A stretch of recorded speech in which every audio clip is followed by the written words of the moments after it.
안녕하세요. 가차입니다. 2월 4일 수요일 국내 시장이 마감되었습니다. 자, 오늘도 코스피가 1.5% 상승이 나오면서 다시 한번 종가상의 신고가를 경신했습니다. 전날의 미국 시장 흐름이 좋지 않았음에도 불구하고 정말로 힘이 넘치는 시장인 것 같습니다. 그리고 코스닥도 0.4% 빨간불이 들어왔죠. 그리고 코스피 상위 종들을 보면 일단 오늘은 삼성전자는 좋은 흐름이 나왔지만 반대로 하이닉스는 0.7% 파란불이 들어왔고 그 외 종목들은 대부분 좋았던 흐름이었습니다. 대체적으로 원전 관련주에 좋은 흐름이 있었습니다. 그리고 코스닥은 빨간불이 들어왔음에도 불구하고 전체적으로 파란불이 더 많이 보이는 것 같고요. 그래도 에코프로 그룹주에 빨간불이 있었기 때문에 전체적으로 지수를 끌어올렸던 것 같습니다. 그리고 코스피 수급을 보면 오늘 외국인의 1조 원 이상의 순매도가 있었지만 기관의 1조 7천억의 많은 순매수가 들어왔고요. 이틀 동안에 무려 4조 원의 순매수가 들어왔습니다. 그리고 반대로 코스닥은 기관과 외국인의 양매도가 있었죠. 그리고 삼성전자, 오늘은 외국인만 나홀로 순매도가 있었고요. 기관은 이틀 연속으로 순매수가 이어지고 있습니다. 그리고 하이닉스도 동일한 수급이었습니다. 외국인만 나홀로 순매도가 있었습니다. 그리고는 5% 이상의 빨간불이 들어왔던 두산 에너빌리티. 이 종목은 기관과 외국인의 양매수가 들어왔고요. 또 정말 오랜만에 시장을 주도했던 하나솔루션. 오늘 거래대금 4위 종목이었습니다. 오늘 상한가를 갖고 기관과 외국인의 양매수가 들어왔습니다. 그럼 이어서 주체별 매매 동향에 대해서 살펴보도록 하겠습니다. 2월 4일 외국인이 가장 많이 매수한 종목은 두산 에너빌리티, 삼성 SDI, KB금융, 대한전선, 현대로템 이렇게 순서대로 매수했고 원전 대장주인 두산 에너빌리티 이 종목을 가장 많이 매수했습니다. 그리고 기관은 삼성전자, SK하이닉스, 두산 에너빌리티, SK스퀘어, 삼성 SDI 전체적으로 반도체 관련주를 많이 매수했습니다. 이어서 해외 증시를 보겠습니다. 전날 미국 증시의 흐름은 많이 좋지 못했습니다. 나스닥은 마이너스 1.4%로 빠졌었고요. 그리고 S&P 500은 마이너스 0.8%, 다우지수만 그나마 조금은 선방을 했던 것 같습니다. 마이너스 0.3%였죠. 그리고 반도체는 무려 2% 급락이 나왔어요. 그래서 오늘 아침에 미국 증시의 흐름을 보면서 어제 국내 증시가 생각보다 크게 반등이 나왔잖아요. 그에 대한 조금의 되돌림이 나오지 않을까? 이런 생각을 했던 시장이었습니다. 그런데 물론 몇 개의 종목들은 빠지고 있지만 오늘도 코스피 중심에 빨간불이 들어오고 있고 확실히 이런 모습을 보면서 시장이 정말로 강한 것 같습니다. 그래서 함부로 지금부터는 하락할 것이다. 이런 생각으로 인버스에 베팅한다든지 또는 내가 무리한 비중 조절에 따른 약간의 흔들림에 손절을 한다든지 이런 것들을 조금은 피해야 되는 시점인 것 같습니다. 그래서 여전히 시장의 흐름이 너무나 좋은 것 같고요. 그리고 아시아 증시, 오늘 일본은 0.8% 빠지고 있습니다. 그리고 대만은 강보합이고요. 중국은 전날과 비슷하네요. 자, 지금 촬영 시점이 1시 반쯤 되었고요. 코스피가 또 한 번의 역사적 신고가를 경신했습니다. 그리고 전날에 미국의 반도체 지수가 많이 빠졌잖아요. 그리고 국내 증시의 대표 반도체 기업들, 삼성전자는 무려 10% 이상의 급등이 나왔었고, 또 하이닉스도 9% 가까운 빨간불이 들어왔습니다. 그래서 전날의 급등에 따른 어느 정도 일시적인 조정이 들어오지 않을까? 저는 반도체 쪽은 이런 생각을 했었거든요. 그런데 물론 지금 파란불이 들어오고 있음에도 불구하고 0.4%, 뭐 이 정도면 빠졌다고도 볼 수 없는 수치인 것 같습니다. 그래서 지금 증시의 대기 자금이 100조 원을 넘는다고 하잖아요. 그 힘이 정말로 어디까지 뻗어갈 수 있는지 저도 함부로 예측이 불가능한 시점인 것 같습니다.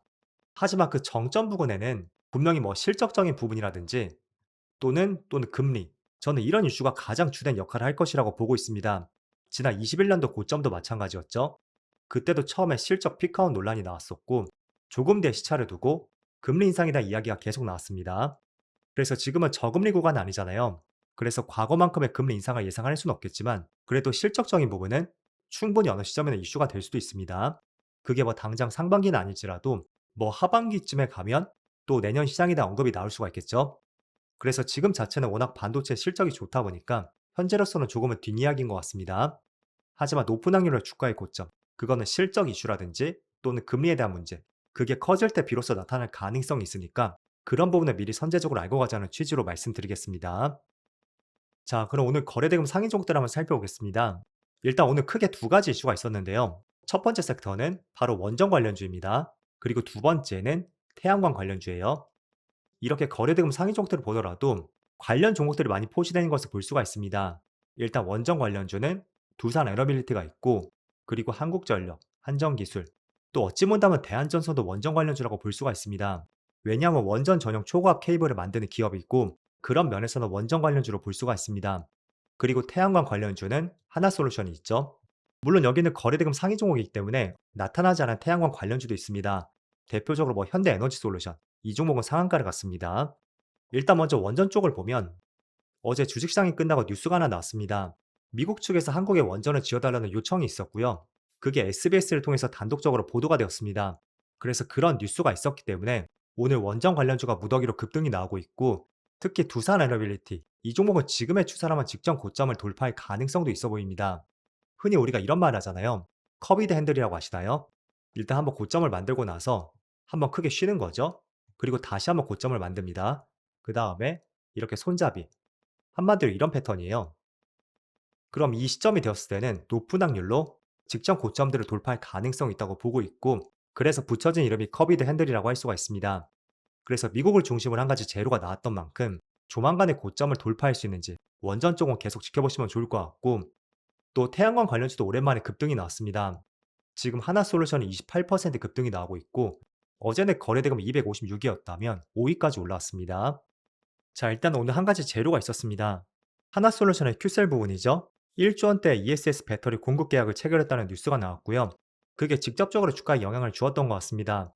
하지만 이거는 주가의 불씨를 당겼던 주된 이유가 될 수는 있겠지만, 오늘처럼 이렇게 폭발적으로 상승이 나왔던 것은 저는 이러한 모멘텀이라든지, 또는 중국 측에서 태양광의 보조금을 줄이겠다는 발표가 있었잖아요. 그럼 종합적인 내용들을 바탕으로 해서 지금의 실적이 저점일 것이고 이제 본격적으로 턴어라운드 할 것이다 라는 기대감이 주가의 상승으로 연결이 되었던 것 같습니다. 제가 볼 때는 지난주쯤에 발표가 되었던 중국의 세제 혜택 축소, 이게 가장 큰 역할을 하고 있다고 생각이 돼요. 그 당시에 발표된 내용을 보면 26년 4월부터 이제 두 달도 남지 않았습니다. 그때 태양광, 유리, 시멘트, 태양광으로 볼 때는 셀과 모듈 제품에 대해서 환급이 전격적으로 폐지가 된다는 거예요. 그럼 이게 지금 10년 동안 유지가 되었거든요. 그래서 중국산 저가 공세를 국내 기업들이 많이 몸살을 앓았었는데, 그에 대한 태양광 시장이 중요한 변곡점이 될 것으로 보고 있습니다. 그래서 이런 이슈가 주된 역할을 하고 있다고 생각이 되고, 그럼 왜 몇 주 전에 나왔던 기사가 지금 와서 이렇게 시세를 분출하는지 반문을 할 수도 있습니다. 하지만 제가 볼 때는 그 관점이에요. 지금은 유동성이 너무나 풍부한 시장입니다. 그렇다 보니까 가는 종목만 지금 가는 시장이 있고, 또 철저하게 소외가 되는 업종들은 끝까지 소외가 되고 있습니다. 그럼 가는 종목을 제외하면 약간은 회색지대에 있는 업종들이 있을 겁니다. 물론 그 업종들도 재료가 없는 것은 아니겠죠. 그래서 풍부한 유동성을 바탕으로 해서 크게 순환매 장세가 펼쳐지고 있다고 생각이 됐고, 그런 관점에서 태양광 관련주들, 비록 재료는 몇 주 전에 나왔지만 지금 와서 오늘의 시세가 분출이 되고 있다고 저는 생각이 됩니다. 때문에 여러분들이 재료가 있는 기업들이라면 그냥 지금 당장 반응이 나오지 않는다고 해서 지나치지 마시고요. 제가 어제 몇 가지 재료들을 말씀드렸을 겁니다. 대표적으로 스테이블코인 관련주들. 이쪽은 이번 달에 입법이 예정이 되어 있습니다. 그래서 지금 당장에는 어떤 반응은 나오지 않고 있지만 저는 충분히 2차 상승도 기대해 볼 수 있는 흐름이 나올 수도 있다고 생각이 됩니다. 그 종목과 업종들을 바탕으로 해서 한번 재료들을 훑어보시는 것도 좋을 것 같고, 아무튼 중요한 것은 여전히 재료가 살아있다면 지금의 유동성 장세를 바탕으로 해서 그 기업들을 조금은 믿어보는 것이 필요할 것 같습니다. 그리고 우주 관련주도 마찬가지죠. 어제 이어서 오늘 오전장까지 꾸준하게 시세가 분출이 되었습니다. 어쨌든 여전히 재료가 살아있고, 또 스페이스X는 6월 달에 상장할 가능성이 상당히 높습니다. 그럼 이제 4개월밖에 채 남지 않았어요. 뭐 상장하고 나서는 새로운 뉴스가 나올 수는 있겠지만 저는 충분히 그 전까지는 간헐적으로 계속 좋은 뉴스가 나올 수가 있고, 그에 따른 기대감이 조금씩 반영될 가능성이 있습니다. 하지만 다른 업종에 비해서 조금은 등락이 심한 종목들이죠. 그래서 한 번씩 수익이 나면 수익 실현하고, 다시 조금은 눌리고 나서 또 새로운 재료가 나왔을 때 그때 다시 한번 재공략해 보는 것도 중요할 것 같습니다. 자, 다행히 전날에 미국 증시가 조금은 빠졌음에도 불구하고 오늘도 국내 증시 흐름이 너무나 좋았습니다. 자, 그렇지만 전방 산업이라 볼 수 있는 미국 시장, 최근에 고점 부근에서 약간의 변동성이 나오고 있습니다. 때문에 아무리 국내 시장의 유동성이 풍부하다고 해도 이게 마냥 디커플링 되기는 조금 어려울 수도 있을 거예요. 그래서 최근에 국내 증시에 너무나 흐름이 좋다고 해도 미국 증시가 생각보다 많이 흔들린다면 그런 구간은 조금은 보수적으로 시장을 바라보는 것이 적절하고 필요한 시점이라는 것을 다시 한번 말씀드리겠습니다. 자, 그럼 오늘도 전체적으로 맑았던 시장이었습니다. 모두 늦은 시간까지 정말로 고생 많으셨고요. 저는 내일 영상에서 다시 찾아뵙도록 하겠습니다. 모두 즐거운 저녁 되세요. 감사합니다.